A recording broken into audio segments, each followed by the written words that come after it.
Members of the US Congress learned little from the Department of Defense Inspector General on recovered UFOs and non-human intelligence. The Y Files discusses super soldiers and 20 and back secret space programs. Australian spaceports to be used for US rocket launches as a cover for secret space programs under the AUKUS agreement. Highlights from the Galactic Spiritual Informers Connection, conversation with Thor Han Eredyon about the hub being built on Jupiter, the moon, Ukraine, and Palestine. More information about Malaysian Airlines Flight 370 and Diego Garcia. The newest signatories to China's Lunar research program shows that China is desperately struggling to attract nation states to sign on.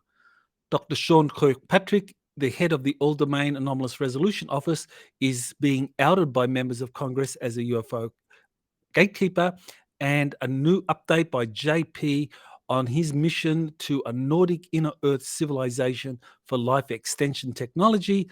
And my new webinar for November 25 is to be announced. You are listening to Exopolitics Today with Dr. Michael Salla, your source for the uncensored truth regarding the human, extraterrestrial, global, and political agenda. Click the like button and subscribe to this channel. And now, here's Dr. Michael Salla.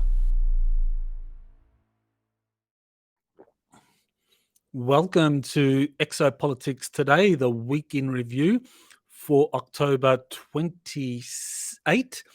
There's quite a lot of things that have happened. I just got back from the Galactic Spiritual Informers Connection conference that was held last weekend, and there were about 800 people in attendance. It was a very special event, and we do have some highlights to show you from that event. I should mention I did get an award. I got an award for, let's see what the award was for. Let's see, worth announcing. It says Galactic Spiritual Informers Connection Recognition Award. So recognition for exopolitics research. So that was a very nice surprise from the organizers, from the Galactic Spiritual Informers Connection. And so let's get into the stories for this week. So let me bring up my Twitter feed, and you should now see the topics that I covered. Again, for those of you that want to dive deeper into the various issues that I discuss, just go to twitter.com/Michael Salla, and you can see my Twitter feed where all the links are there for the stories that I cover. So here's one that there was a story from the Canberra Times. Canberra is the capital of Australia. I actually spent close to 3 years in Canberra, Australia. I was teaching at the Australian National University in the Department of Political Science. So fond memories of my time in Canberra. But the Canberra Times highlights the Australian Department of Defence's complete disregard for the national security threats and safety of flight risks that UAPs pose. So this is very interesting that the Australia's Department of Defence is not, publicly at least, not taking the UFO issue seriously and not attending Five Eyes briefings. So there was a Five Eyes UAP briefing, and the Australia did not attend. Now that is very, very interesting. It does kind of suggest that we know that there are different factions, both pro and anti-disclosure. The anti-disclosure faction is controlled by the deep state, and they still have surprising strength. And in Australia, it looks like that they are able to block any kind of public initiative that recognizes UFOs, UAPs as a genuine national security issue or something that is worthy of study. So that's very interesting. And this does support claims that Australia is still a haven for the global deep state that's controlling the ET cover-up. And later on, I will talk about what's happening in the United States that shows that the deep state is pushing back against recent initiatives to promote UFO disclosure. Okay, so here's an update that I did on October 23rd. That was on Monday. This was from JP, a mission to Nordic inner Earth civilization for life extension technologies. So let me just go to this. Okay, so JP was part of a team of 4 soldiers led by a medical officer that went to an underground facility on a major military base, and he was taken to this library, to this ancient library, and he met an inner Earth civilization. Now, these were they looked like Nordics, but they weren't extraterrestrials. They were just, the blue eyes, fair skin, blonde hair, and they handed over some life extension technology to the medical officer that JP was escorting as part of his 4-man team. So this was quite a fascinating story because it described how there was a elevator on the military base that went down 16 levels, and at the bottom of those 16 levels, when JP left, he and the rest of his team walked through a long corridor, and they saw a lot of rooms, a lot of personnel working on these various projects on computers. And then at the end of that, they went down another elevator, but that other elevator, the second elevator, was a much faster one that went down deep into the inner Earth. And that's when, and he described the elevator as similar, kind of similar technology to what's seen on the AUKUS. So this went down very deep into the Earth, and that's when he was met. His team was met by these Nordic inner Earth beings. Now, we don't know their name, but definitely a fascinating story. So that update that came out on Monday. All right, so here is Timothy Alberino. He is someone I've interviewed 3 times now on Exopolitics Today, and he's quite an expert on Peru, the artifacts in Peru, as in particular the Amazon region in Peru that is inhabited by indigenous natives. And he speaks the local dialect. He spent a decade there. So he is very familiar with the area. And of course, that has been in the news the last few months, going back to July, when there were these reports of these kind of floating extraterrestrials that were trying to abduct some of the young people. And shots were fired at these extraterrestrials, or these floating beings, and shots fired at point blank range, and the shots had no impact, and they just flew off. And the official media, the Peruvian media, made the claim that, well, these were just gold miners using jetpacks. Well, I mean, jetpacks are very loud. I mean, these floating beings, these luminous floating beings, I mean, there was a lot of light emanating from them. They were silent. And also, miners, if they're in jetpacks and they get shot at point blank range, I mean, you'd think they would be injured seriously.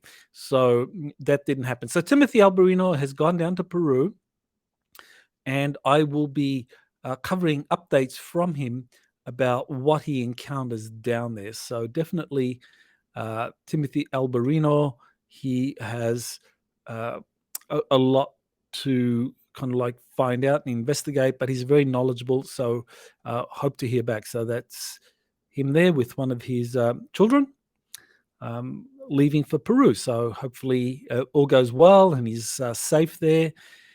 Peru is definitely, let's just say, it's a place where your safety can never be taken for granted. So, I mean, he knows the area, so I think he should be good, and he's part of a team, and I think he's got some security with him, so he should be okay. But still, one has to be careful.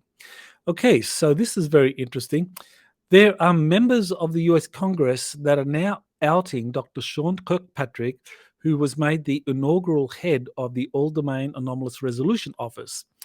And they're criticizing Kirkpatrick as a gatekeeper of UFO UAP data by keeping secret the identities of the group, making the final recommendation on which UFO cases have genuine national security implications or not.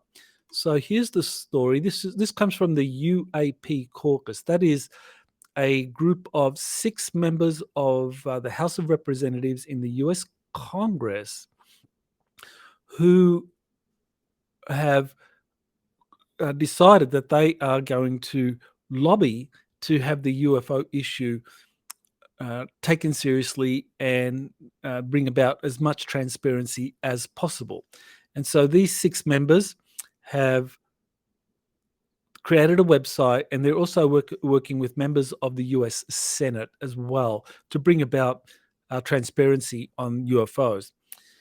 So in this particular post on the UAP Twitter feed, you see clarifying Arrow's credibility amidst controversy. Okay, so Dr. Kirkpatrick has a senior technical advisory group that goes by the acronym STAG that advises him on which UFO cases are to be publicly released. And the controversy is that, well, if you don't know who these officials are, then how can there be transparency in exactly what is being reviewed and what is being disclosed? And so in this tweet by the UAP Caucus, they say, understanding the framework of Arrow's operations makes it apparent why the presence of so-called gatekeepers of secrecy within STAG raises credibility concerns.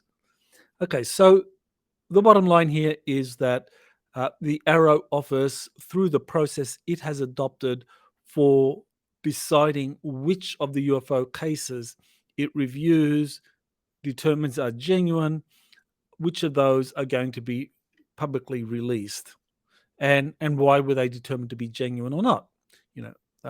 This is a long running problem. I mean, there was you can go back in history to Project Blue Book, and there were committees and decisions being made about which UFOs were genuine or not, and without clarity on who's making those decisions,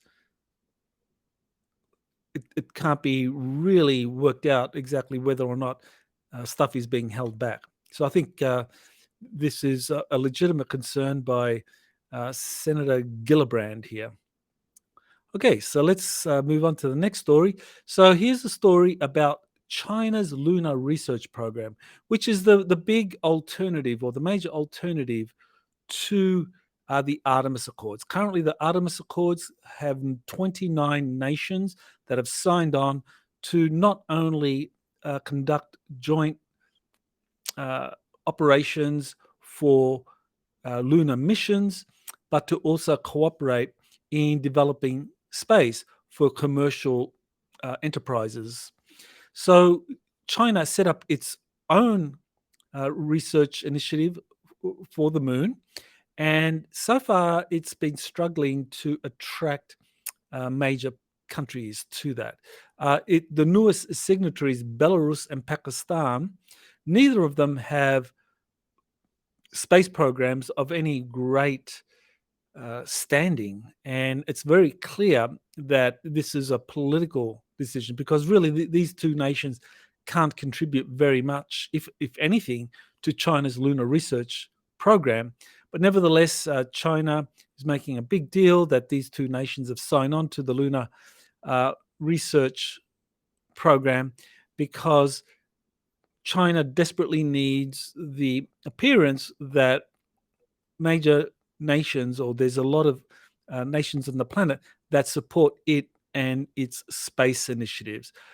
You probably recall, or maybe you don't know, that in 2021 there were agreements reached above the Jupiter, in the atmosphere of Jupiter, at a base there, where US Space Command was made the chairman or the leading nation to represent Earth nations. And China was very upset with that, as was Russia. But the Russians, they are cooperating with the US. I mean, they are part of the International Space Program, International Space Station, so the ISS. So, they have long been cooperating with the scientific community, the space community, among the US and major European nations. But China has been denied that. So China is desperately trying to develop an alternative, but really failing to attract major nation states to join it in developing lunar research facilities. Okay, here's another story. So this was on October 25. So that was on Wednesday. And that this was referring to a meeting that was going to be held on Thursday, where members of the US House Oversight Committee would meet in a classified SCIF facility, that's a sensitive compartment information facility, to hear testimony about UFOs, UAPs from the Department of Defense Inspector General. When the House Oversight Committee held hearings on UAPs on July 26, they heard from David Grush, and they learned that he had shared a lot of classified information that he couldn't publicly disclose at the House Oversight Committee meeting, which was a public meeting, that he could only disclose it in a SCIF facility. But nevertheless, he told the members of Congress that the Inspector Generals of the Department of Defense and the intelligence community had heard all his information. So everything Grush wanted to share but claims he couldn't share because of classification laws, this was potentially something that the Inspector General could reveal in a SCIF facility to members of Congress. So that was what was set up on Thursday, but as we will see, not much was revealed at all. But I'll come back to that shortly. Okay, so here's an interesting development. There was an article that's just come out by a Carolyn Brulard, who talked about the truth about Malaysian Airlines Flight 370. And it talked about video footage that came out showing three orb-like objects surrounding a plane. So this was video that showed three orbs around a plane, presumably Malaysian Airlines Flight 370, and the plane disappeared. And where it disappeared to, I mean, that's where you get a lot of speculation. Now, I did interview a secret space program insider by the name of Mark Domizio, who says that he knows that Flight 370 was taken to Diego Garcia, which is in the Indian Ocean, and that it was dismantled, and some of the remains of the flight were kind of sent around to make it look as though it had crashed, that remnants of the flight were kind of distributed on various islands to make it look like it was an accident. So, yeah, this is still a mystery, and more information is coming out. And of course, this new video showing the three objects is very. So here you have it here, and you can see a plane, and you can see three orb-like objects around it. And the video shows that these objects. There you go, another one. The three objects around the plane, and then at some point the planes just simply disappeared. So there, that video footage has been kind of widely distributed, and this is a nice, well-written article that goes into the details about what happened, who was on Flight 370, why it may have been taken out, if not shot down, at least transported to another location. So well worth taking a look at that article. Okay, so here's a update I did with Elena Danan the day after the Galactic Spiritual Informers Connection Conference, and I had a conversation with Thor Han Eredyon. For those not familiar with Thor Han, Elena Danan is in communication with Thor Han through an implant, a physical implant in her head, which gives her kind of like a direct line to Thor Han, not only where she can converse with him, but also where she can see through his eyes, which is quite fascinating. So here she is answering questions, relaying answers from Thor Han Eredyon about these different topics that I asked him about. So the Jupiter Hub, that is a large spacecraft or a large base, similar to the sci-fi shows Babylon 5 or Deep Space Nine, where you have these very large multinational with different extraterrestrial civilizations visiting these floating space bases or these space bases in orbit around planets. So the Jupiter Hub is currently being built, and Thor Han described it as being built around a space ark, which is very, very interesting. I think it was, he mentioned that the Alteans supplied a space ark. The Alteans are one of 24 Cedar extraterrestrials. They supplied a space ark around which this huge base is being built, and it will be a place for galactic diplomacy, galactic trade, and galactic tourism. So that the Jupiter Hub, that is something that is under construction. And I don't remember him actually giving a date for this, but I presume it'll take a few years. We're probably not talking too many years. Probably by the 2030s it'll be done. I don't remember the exact date for when he said it was completed. The moon, Thor Han also answered questions about the moon, what's happening on the moon in terms of med beds being developed. And very interesting, he made the point that the med beds are going to be made available for people that have a need, people that are sick, having serious illnesses, missing limbs, that sort of thing. The med beds will be made available for them. They will be given top priority, whereas individuals, healthy individuals, they will be expected to develop kind of a knowledge of alchemy and meditation, being able to spend a lot of time raising their frequency, their vibration, so that they can bring about self-healing. So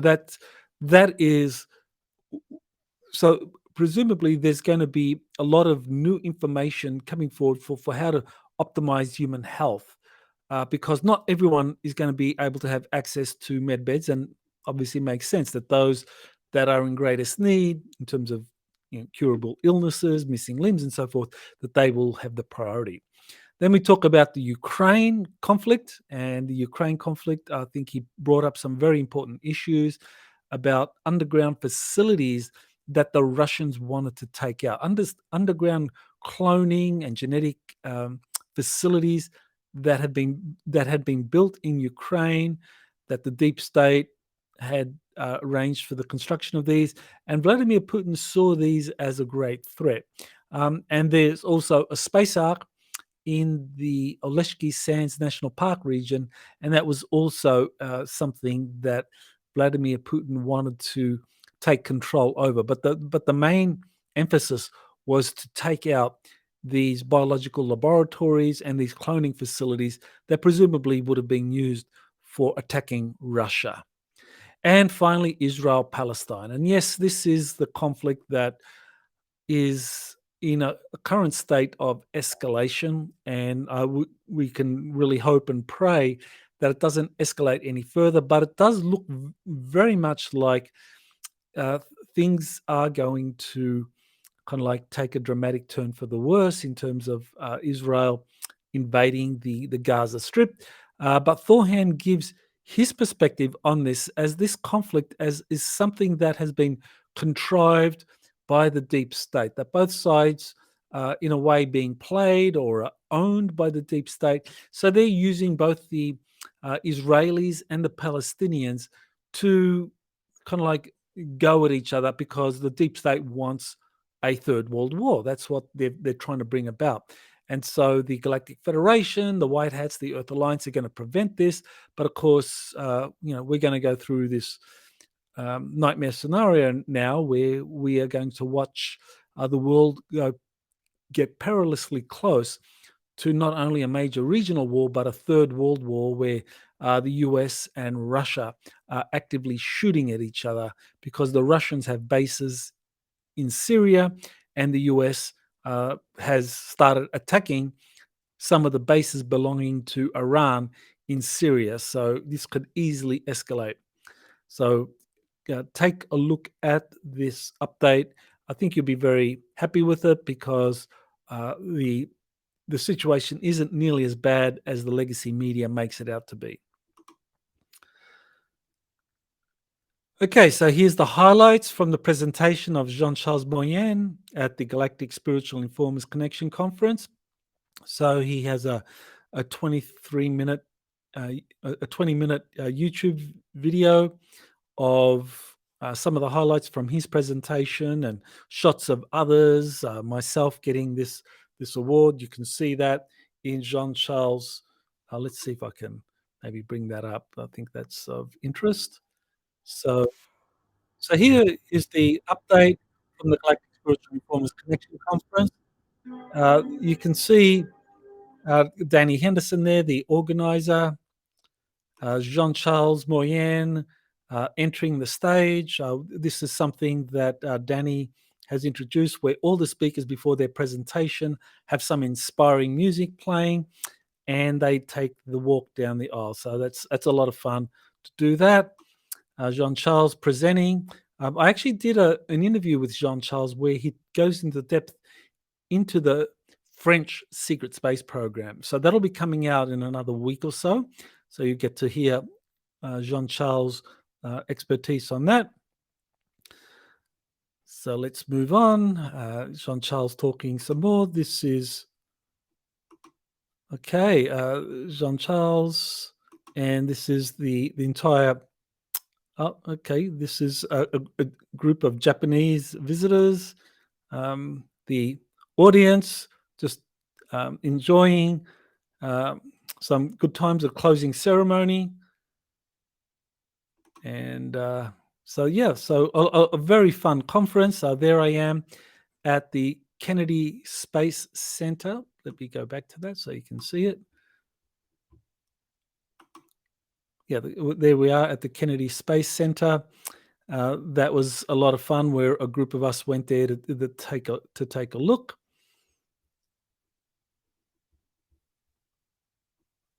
Okay.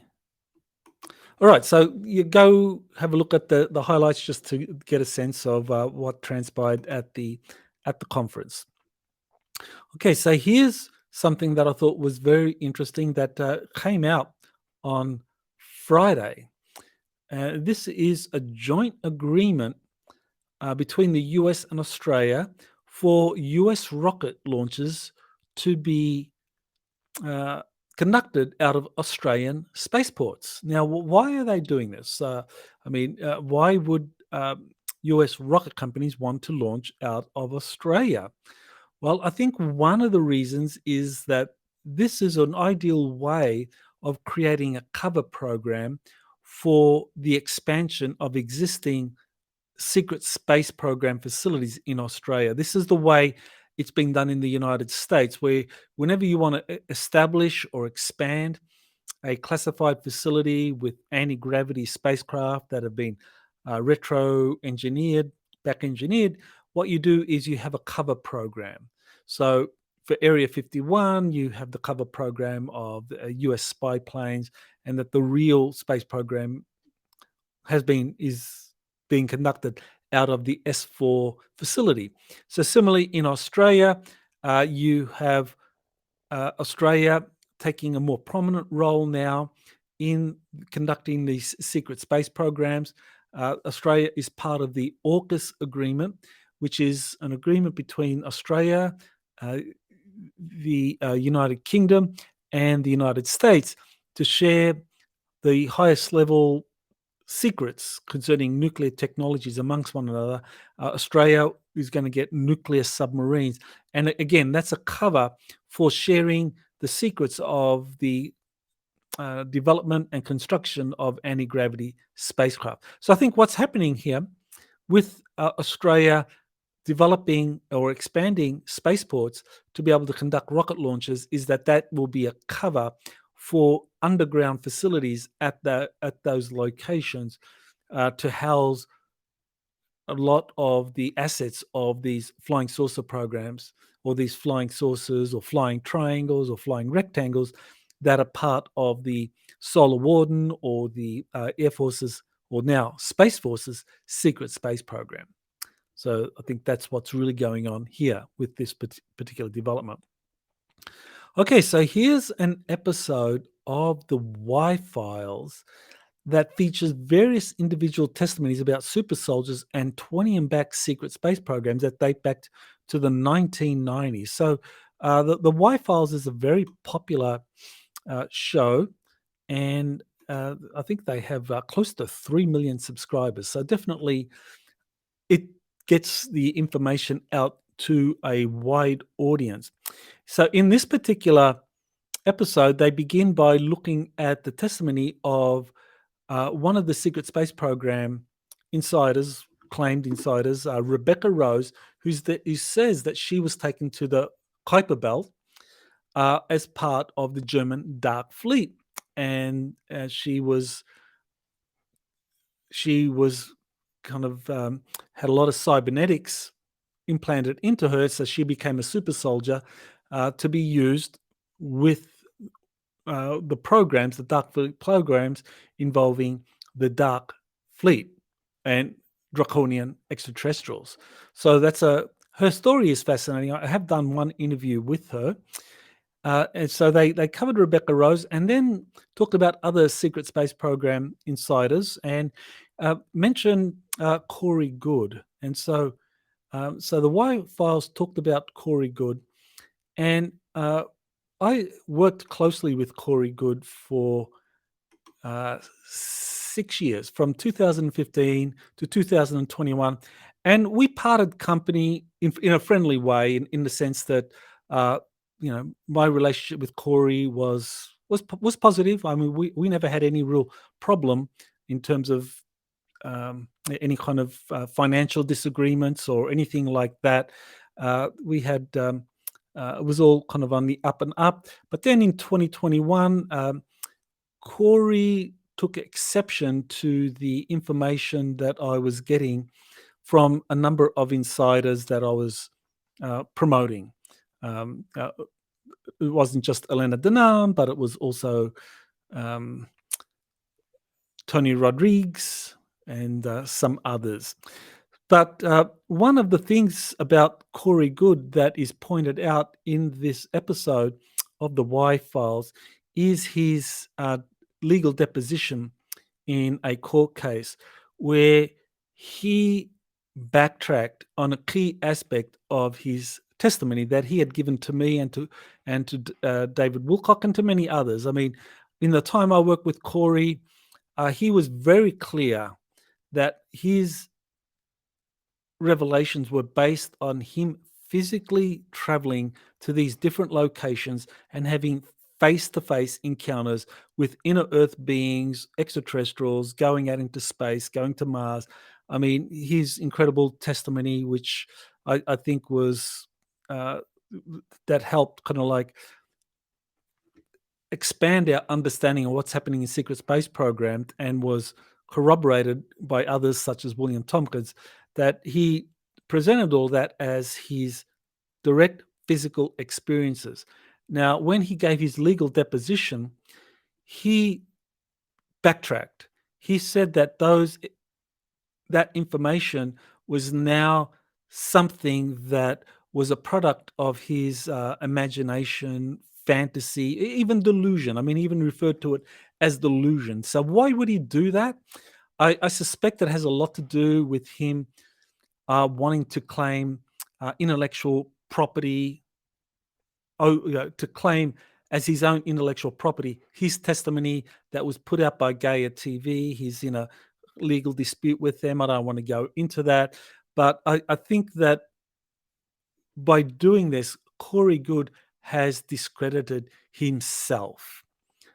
I think he's done it for his reasons related to this kind of law case or this litigation with Gaia over intellectual property rights, but exactly what the nuances are, that's above my pay grade. But he has discredited himself, and he has done a disservice to those of us that have been researching this field for decades and worked closely with him and supported his testimony and defended him from many public attacks. I defended Corey from many public attacks, but now he's discredited himself, and that is a shame because he really has undermined his credibility now as a legitimate source for understanding what's going on in space out there. So the Y Files goes into details into this and really lays out that Corey is now taking the position that his secret space program revelations were a product of his creative imagination, fantasy, and even delusion. So very sad. Okay, so here we have, this is the latest update from the members of the US Congress that went to this sensitive compartment information facility on Thursday to hear from the Department of Defense Inspector General about what was learned from David Grush and other whistleblowers about UFOs and non-human intelligence that were being studied in classified military corporate facilities. So it turns out that not much was learned after all. That House members that came out of that revealed that they were essentially given the runaround. And here you have one of the members, Tim Burchett. Let me play that for you. So Tim Burchett talking about what he had learned, which was essentially nothing. And other members of Congress also talked about this meeting as really being a big runaround. So Burchett is making the case that the Pentagon is very good at keeping secrets, and that it kept the Manhattan Project secret for years during the Second World War, and is doing the same when it comes to UFOs. So to my mind, this kind of shows that even though there are white hats and an Earth Alliance pushing for disclosure, you have a UFO or UAP caucus in the US Congress now in the House of Representatives. You have this legislative initiative called the UAP Disclosure Act for 2023 being pushed in the National Defense Authorization Act for 2024, that even though those initiatives promise that we can expect some major disclosures on UFOs in 2024, the deep state is holding on tooth and nail, that the Department of Defense, the Inspector General, is not revealing very much at all about what he was told by people like David Grush about what is happening in these corporate facilities where they have these retrieved UFO craft that originate from some non-human intelligence that was recovered with the craft. So I think this is where the deep state is pushing back. So here you have different representatives from the House of Representatives saying they learned nothing from attending this SCIF facility meeting with the Inspector General from the Department of Defense. So very, very disappointing, but that's the reality. Okay, so that really covers the main stories from this week from my Twitter feed. I do have an announcement, and that announcement concerns my next webinar, which is going to be held on November 25. And I'm calling that the Exopolitical State of the Planet. So what I plan to do every year from now on is to do a webinar on the state of the planet. Where are we as far as UFO disclosure, extraterrestrial disclosure is concerned around the planet. So this is where we are going to get to, I get to go do a deep dive into the present state of the planet, and I'll focus on some of the issues that I discussed in my interview or my conversation with Thor Han Eredyon, where we discussed the Ukraine, where we discuss Israel-Palestine. How does that relate to this UFO extraterrestrial issue? Because geopolitics on the surface is all about nation states and non-state actors that are competing against each other. But exopolitics goes beyond that surface of geopolitics and looks at the deeper level of extraterrestrial visitors, ancient technologies, secret space programs, and how that underlies what we witness in the world around us in terms of geopolitics. So I will be doing a deep dive into that. You can get the information about my webinar on the exopolitical state of the planet by just going to exopolitics.org. The links will be there for that. So thank you for joining me in today's Week in Review. Don't forget to like, click, and share this to deal with the shadow banning that happens on YouTube. So thank you for watching, and aloha. You have been listening to Exopolitics Today with Dr. Michael Salla. Please remember to like, share, and subscribe to this channel. Join or start a conversation in the comments. Take the time to explore the vast library of best-selling books, webinars, and podcasts by Dr. Salla. Visit exopoliticstoday.com.